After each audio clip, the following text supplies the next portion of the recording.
Hi, my name's Lauren. I am the digital marketing executive at Webfirm, and today I'm going to give you some tips on how to respond to reviews on Google. It's a really common question that we get asked from businesses, our customers, is how to respond to negative reviews. So I'm going to talk to you a bit about that. So firstly, it can be tempting to jump to trying to report a review when you receive a negative one. But just a reminder that there are only 5 reasons that Google will let you ask for a review to be removed.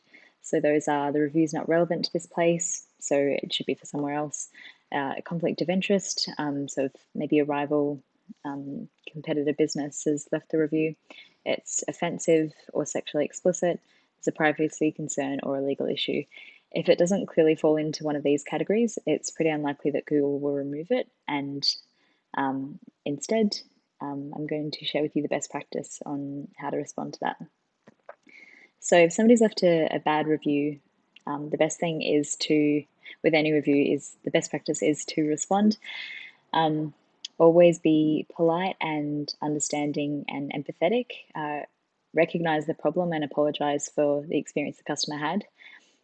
Even if perhaps you don't feel that it's just to the review that they've left, it's important to remember that anybody can see these reviews. So showing how you respond to them, how you listen to your customers and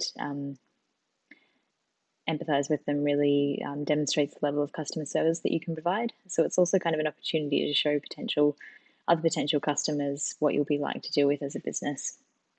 So the first tip there is respond, be courteous, apologize. The second tip is try and get the customer to engage with you on another platform so that you can resolve the issue. So when you're reaching out, recognize the issue and then say, if you'd like to call us on this number, we can try and fix that for you. Or if you'd like to email us here, we'd like to chat more about what happened and get your feedback on the issue. And the last tip with responding to reviews is it's best, if possible, to, at the end of the response, leave your name and your position at the company. It's just another level of showing accountability. Again, if other potential customers are seeing it, then you want to be shown to be accountable, that you're a real business. There are real people on the other side of that computer that care about customers.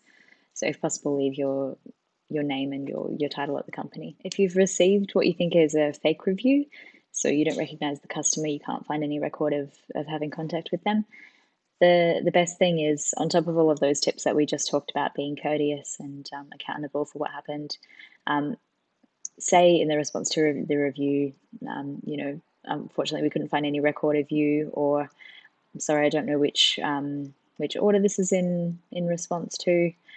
Just something that makes it clear that you don't know, you can't see or don't believe that the customer was genuine.